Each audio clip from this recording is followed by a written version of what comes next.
Hi guys, मैं Jitendra sir सर्वोत्तम agriculture academy में आपका स्वागत करता हूं। बेटा हम लोग बात कर रहे थे प्लांट टिश्यू की। प्लांट टिश्यू मेरा ख़त्म हो गया था। आज हम लोग पढ़ेंगे टिश्यू सिस्टम की, ऊतक तंत्र के बारे में। अच्छा, तो ऊतक तंत्र क्या होता है पहले ये हम जान लें।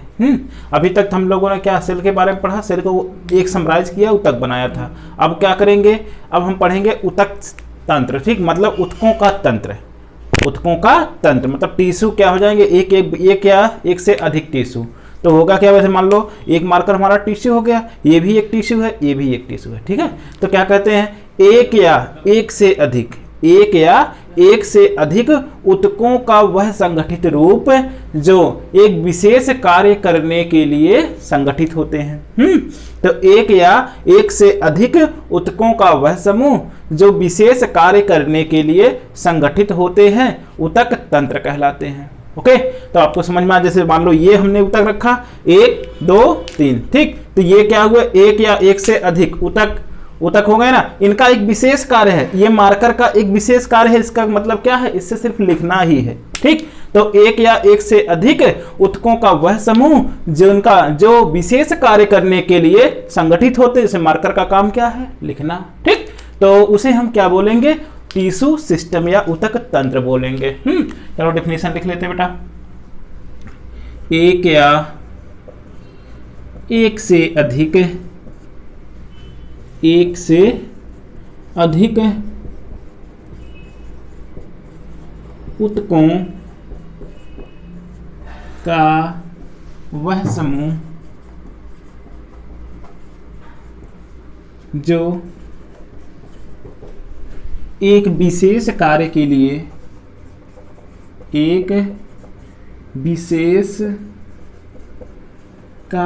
लिए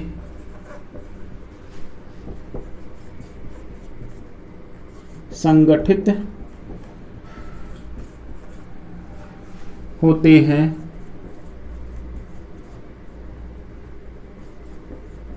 उन्हें ऊतक तंत्र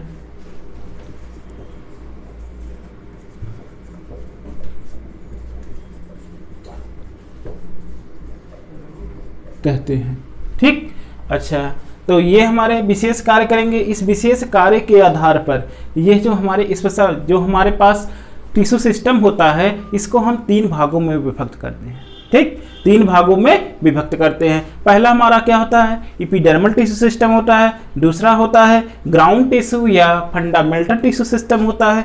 तीसरा जो हमारे लिए वेरी इंपॉर्टेंट है, जिसे हम क्या बोलते हैं, वैस्कुलर टिश्यू सिस्टम। ठीक, तो 3 प्रकार से हमारे पास टिश्यू सिस्टम को हम लोग 3 भागों में बांटते हैं। पहला एपिडर्मल टिश्यू सिस्टम, दूसरा ग्राउंड टिश्यू या फंडामेंटल टिश्यू सिस्टम, तीसरा हमारा है वैस्कुलर टिश्यू सिस्टम या संवहन ऊतक तंत्र। ठीक, अच्छा, अब हम क्या करेंगे, 1 बाय 1 करके पढ़ेंगे। ठीक, तो 1 बाय 1 करके पढ़ते हैं। पहले नंबर हमारा आएगा एपिडर्मल टिश्यू सिस्टम।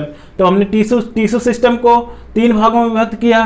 पहले नंबर पर एपिडर्मल टिश्यू सिस्टम बाह्य त्वची ऊतक तंत्र है। दूसरा है ग्राउंड या फंडामेंटल टिश्यू सिस्टम, तो भरण ऊतक या मूल ऊतक तंत्र हो गया। तीसरे नंबर पर आता है हमारा वैस्कुलर टिश्यू सिस्टम, जिसे हम संवहन ऊतक तंत्र बोलते हैं।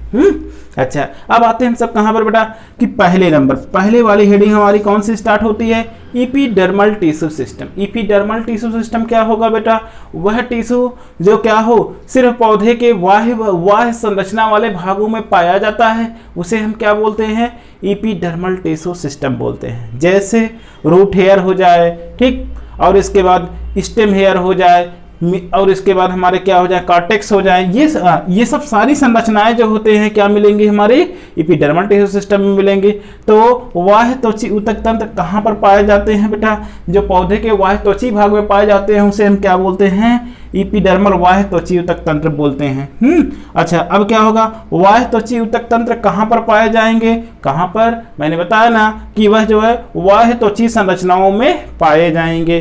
ठीक, बाह्य त्वची संरचना कौन कौन है बेटा, जैसे हमारे रंध्र रोम हो जाए, रूट हेयर हो जाए, स्टेम हेयर हो जाए, मूल रोम हो जाए, स्टेम हेयर हो जाए, रूट हेयर हो जाए, और हमारे पास क्या होगा, वेलामेन हो जाए, बुल्लीफॉर्म सेल हो जाए, और इसके बाद रंध्र हो जाए। ठीक है, क्या हो जाए, रंध्र हो जाए। रंध्र माना क्या होता है, स्टोमेटा।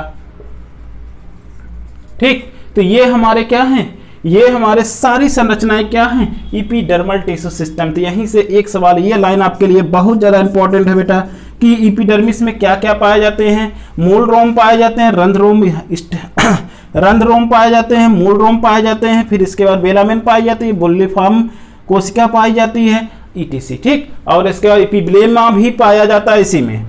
अच्छा, हम बात करेंगे बेटा ऊतक तंत्र की सबसे बाहरी परत कहलाती है बेटा। अब बाह्य त्वची तंत्र या ऊतक तंत्र जो भी होता है उसके बाहर की संरचना जो भी होती है उसे हम क्या बोलते हैं, वो बाह्य त्वचा बोलते हैं, एपिडर्मिस का नाम देते हैं, ठीक। अब हेडिंग पड़ेगी हमारी क्या, एपिडर्मिस। एपिडर्मिस में बेटा क्या हो जाएगा, एपिडर्मिस में सबसे ज्यादा जो सवाल पूछा जाता है वो क्या है, बहुस्तरीय मल्टी लेयर एपिडर्मिस किस में पाई जाती है, ठीक। तो मल्टी लेयर किस में मिलेगी ये देख लेंगे हम सब, क्या फाइकस तथा नेरियम में, बरगद तथा पाकड़ में हमारे पास क्या मिलते हैं, फाइकस तथा नेरियम में, नेरियम वाले पादपों में हमारे बहुस्तरीय एपिडर्मिस पाई जाती है। ये क्वेश्चन आपसे पूछा जा चुका है, ठीक, पूछे जाने की संभावना भी है, ठीक। और इसके बाद क्या करेंगे, एपिडर्मिस एक मोटी लेयर के रूप में पाई जाती है। एपिडर्मिस जो है एक मोटी लेयर के रूप में किसमें पाई जाती है, जो मरुदभित्त पौधे होते हैं उसमें एपिडर्मिस क्या होती है, एक हमारे मोटी लेयर के रूप में पाई जाती है, ठीक। यहां से हमारे बातें हो गई ना, ठीक। अब हम क्या करेंगे, एक एक संरचनाएं पढ़ेंगे कि वह जो है कहां कहां पर मिलती हैं, ठीक। जैसे पहले हमारा क्या होगा, रंध्र रोम स्टेम हेयर की बात हम का, स्टेम हेयर या साथ साथ में रूट हेयर की बात करेंगे, ठीक। स्टेम हेयर होता है और इसके बाद रूट हेयर होता है, दोनों क्या होते हैं एपिडर्मिस की, दोनों ही एपिडर्मिस के भाग होते हैं। बस इसमें क्या होती है, एक में एक कोश की संरचना पाई जाती है, दूसरे में बहुकोश की संरचना देखने को मिलती है, ठीक। अच्छा, इसको हम क्लियर कर रहे हैं बेटा, इसको हम आप लोग देख लो, इतना लिख लो, आगे हम मिटाते हैं।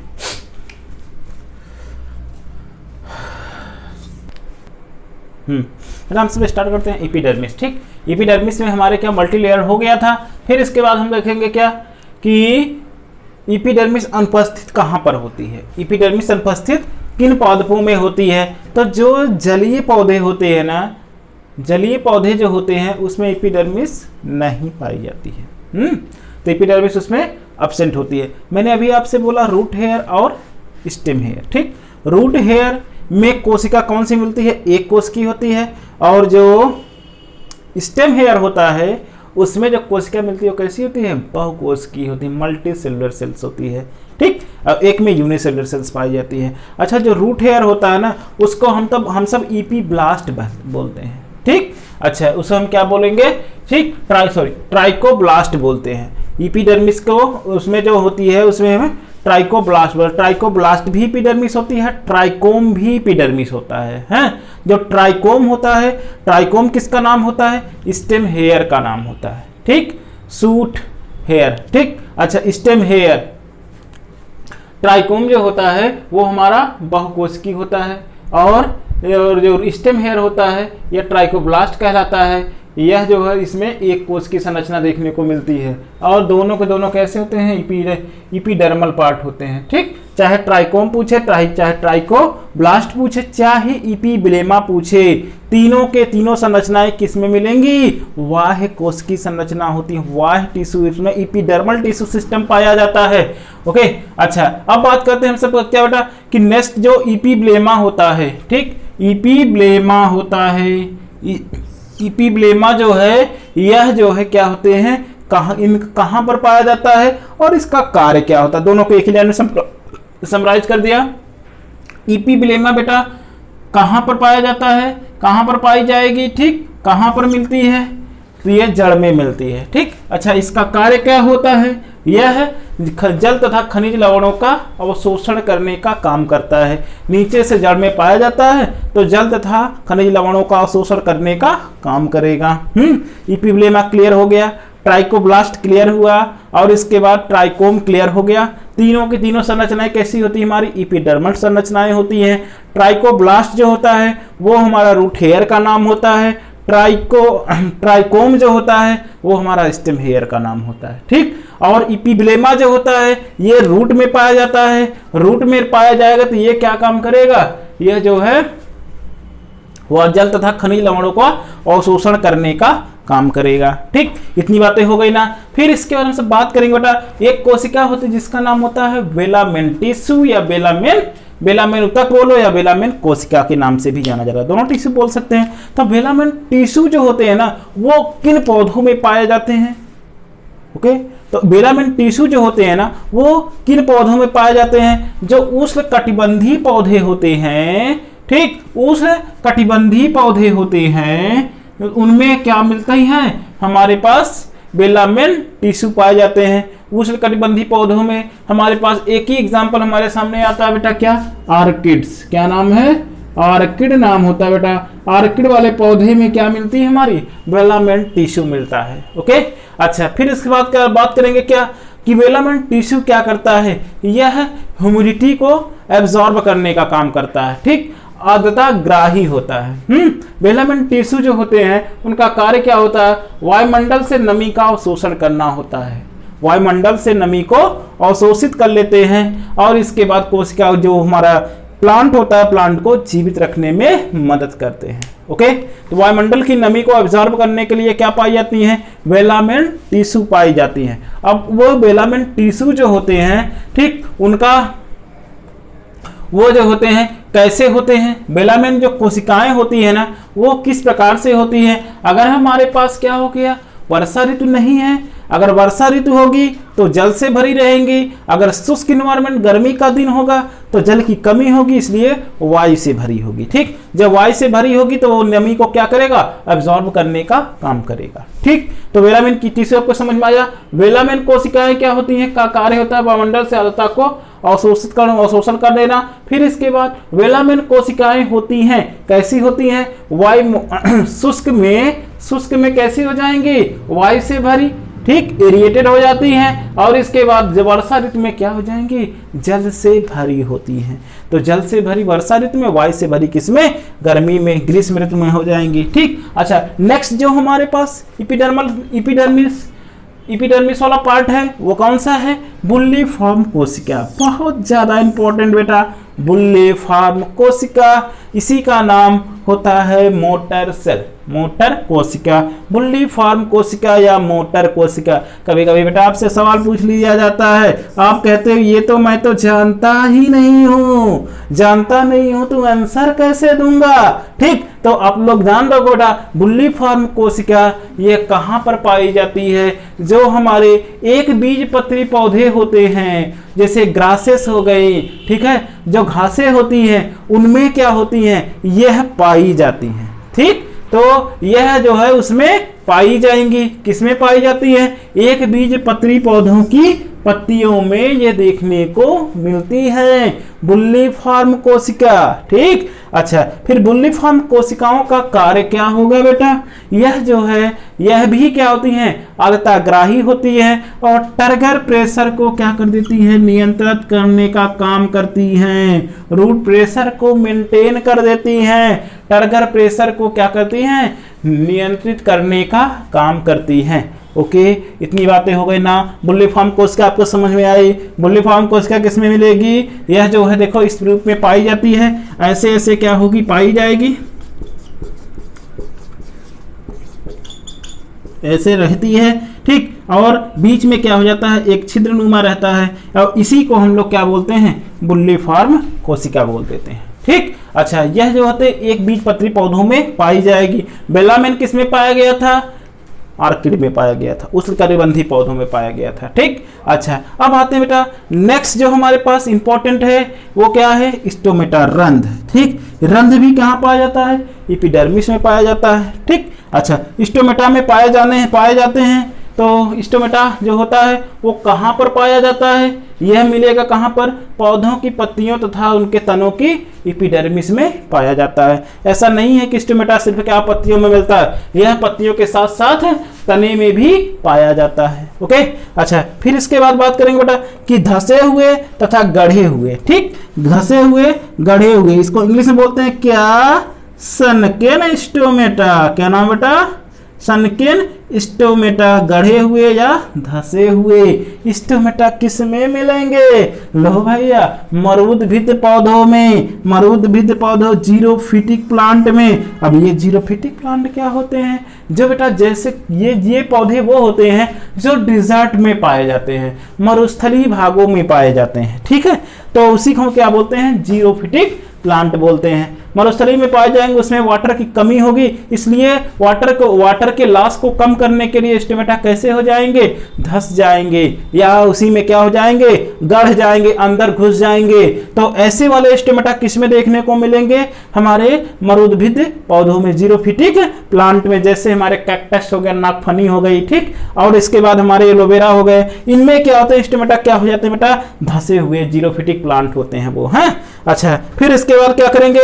लो, बिखरे हुए स्टोमेटा, स्कैटर्ड, एकदम से क्या हो जाएं? फैल जाएं। ठीक है, बिखरे हुए, यहां पाए गए, वहां पाए गए, यहां पाए गए, वहां पाए गए पत्तियों में। ठीक, तो ऐसे स्टोमेटा कहां पर देखने को मिलते हैं? यह देखने को मिलेंगे बेटा कहां पर? द्विबीजपत्री पौधों में देखने को मिलते हैं। ठीक, अच्छा, फिर इसके बाद आपसे एक सवाल पूछा जाता है, डमरू के आकार का स्टोमेटा, डंबल शेप्ड स्टोमेटा। ठीक, डमरू के आकार का स्टोमेटा या डंबल शेप्ड स्टोमेटा किस में पाया जाता है?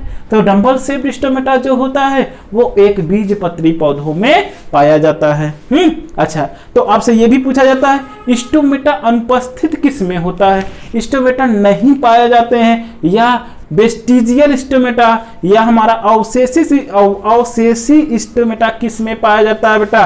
तो हम सब क्या लगाएंगे? सबमर्ज्ड हाइड्रोफाइट में। नाम क्या होगा? Submerged hydrophyte. अच्छा, सबमर्ज्ड हाइड्रोफाइट, ठीक, जिसे हम क्या बोलते हैं? जल निमग्न पौधे बोलते हैं। अच्छा, तो ये हमारे हो गए स्टोमेटा। स्टोमेटा की और सारी जानकारियां हैं, इसको अभी दे रहा हूं आप लोगों को। नेक्स्ट बेटा हमारा क्या हो गया? डमरू के आकार का स्टोमेटा कहां पर मिलेगा? एक बीजपत्री पौधों में देखने को पाया जाएगा। ठीक, अच्छा, अब हम सब स्टार्ट करते हैं बेटा types of stomata. Types of stomata, stomata के प्रकार। ठीक, यह बेसिकली कितने प्रकार का होता है? 3 प्रकार का। ठीक, पहला हमारा, दूसरा और तीसरा। पहला जो स्टोमेटा होता है उसे हम क्या बोलते हैं? एपिस्टोमेटिक बोलते हैं। और दूसरा वाला क्या हो गया? हाइपोस्टोमेटिक हो जाएगा, हाइपोस्टोमेटिक। तीसरा वाला हो जाएगा एम्फीस्टोमेटिक।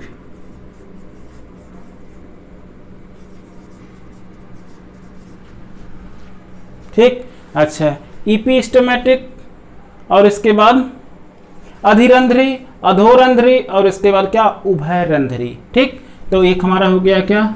अधिरंध्री,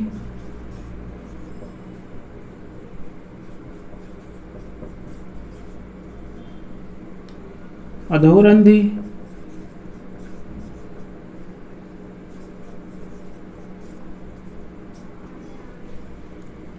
उभयरंध्री।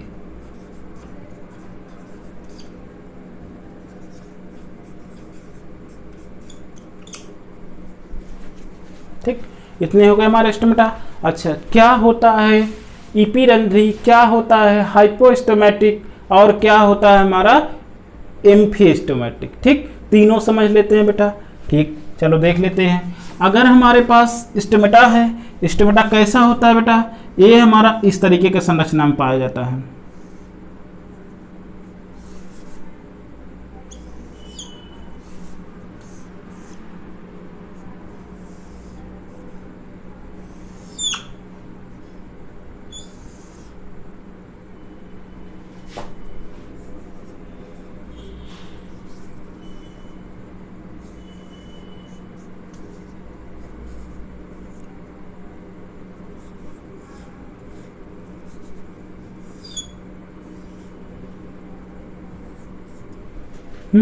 तो स्टोमेटा क्या होते हैं? इस तरीके से होते हैं, 2 प्रकार के होते हैं। एक इस तरीके से स्टोमेटा होता है,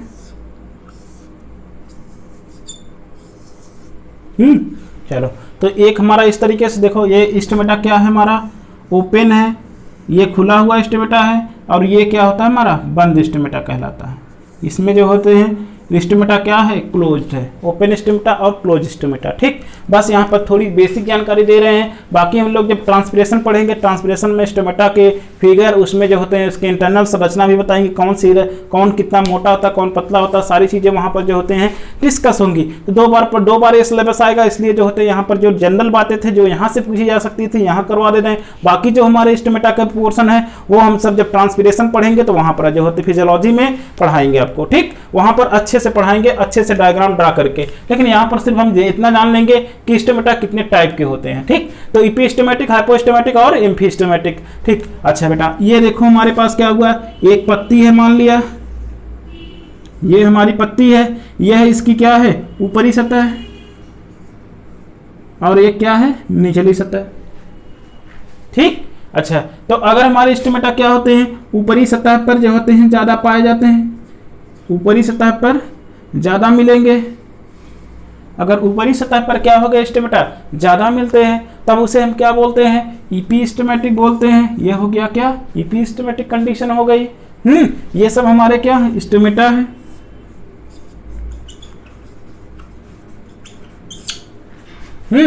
अच्छा फिर इसके बाद हमारे पास इसको लिख दो ईपी ऊपरी सतह, ऊपरी सतह। चलो दूसरी पत्ती बनाते बेटा। दूसरी पत्ती में ये पत्ती देखो इस तरीके से है,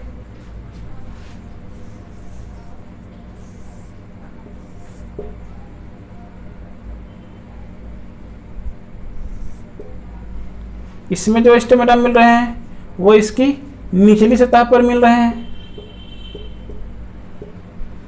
ओके, तो इसमें जो स्टोमेटा मिल रहा है वो क्या है इसकी निचली सतह पर पाया जा रहा है। अगर स्टोमेटा निचली सतह पर मिलेगा तो इसे हम क्या बोलते हैं हाइपोस्टोमेटिक बोलते हैं। ऊपरी सतह पर कम और निचली सतह पर क्या है ज्यादा मिलता है, तो इसी कंडीशन को क्या बोला जाता है हाइपोस्टोमेटिक बोला जाता है। ठीक, अच्छा एक और भी देख लेते हैं बेटा, एक प्रकार की और लीफ बना लें।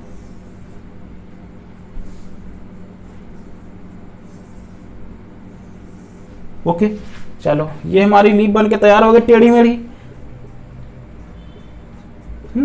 स्टोमेटा देखो इसके निचली सतह पर भी देखने को मिल रहे हैं और इसके क्या हो जाएंगे ये निचली सतह वाले हैं और कुछ जो होते हैं कहाँ पर ऊपरी सतह पर भी देखने को पाए जा रहे हैं। निचली और ऊपरी सतह दोनों पर अगर मिलते हैं तो ऐसे स्टोमेटा को क्या बोला जाता है उभयरंध्री या हाइपो एम्फीस्टोमेटिक कंडीशन बोल देंगे। ठीक, तीनों स्टोमेटा क्लियर हो गए।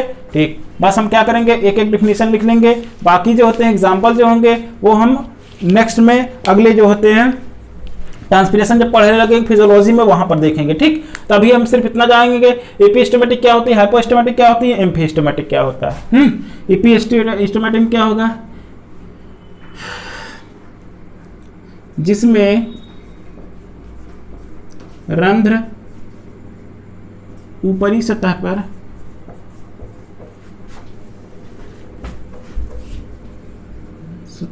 पाए जाते हैं उसे अधिरंध्री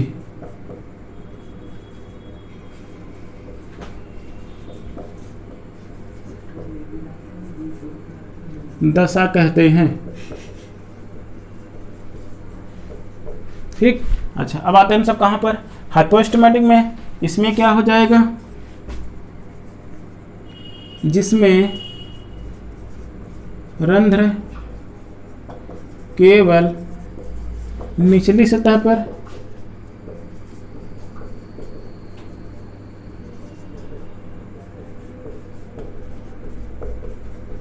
पाए जाते हैं उसे अधोरंध्री दशा कहते हैं।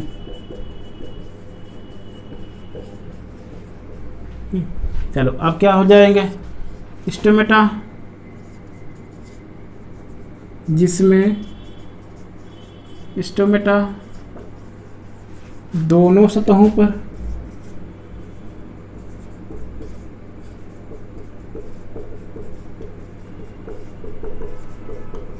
पाए जाते हैं,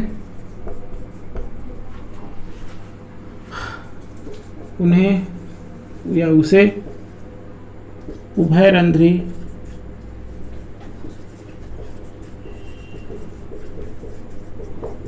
दशा कहते हैं।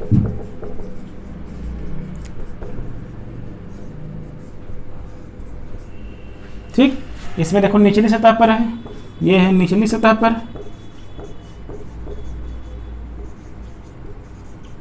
ये क्या है दोनों सतहों पर, दोनों में मिल रहा है। ठीक, ये हमारे क्या हो गया स्टेमेटा हो गया। ठीक, अब बेटा हम सब पढ़ेंगे क्या कि अब हम लोग दूसरे टाइप का टिश्यू पढ़ेंगे। हमारा एपिडर्मल टिश्यू सिस्टम खत्म हो गया, अब दूसरा हमारा क्या था ग्राउंड टिश्यू सिस्टम। ठीक, तो ग्राउंड टिश्यू सिस्टम क्या करेंगे हम सब पढ़ते हैं। मिनट का हुआ है। नेक्स्ट हेडिंग बेटे हमारी आती है कौन सी, भरण ऊतक। ठीक, या इसी को हम लोग क्या बोलते हैं ग्राउंड या फंडामेंटल टिश्यू सिस्टम।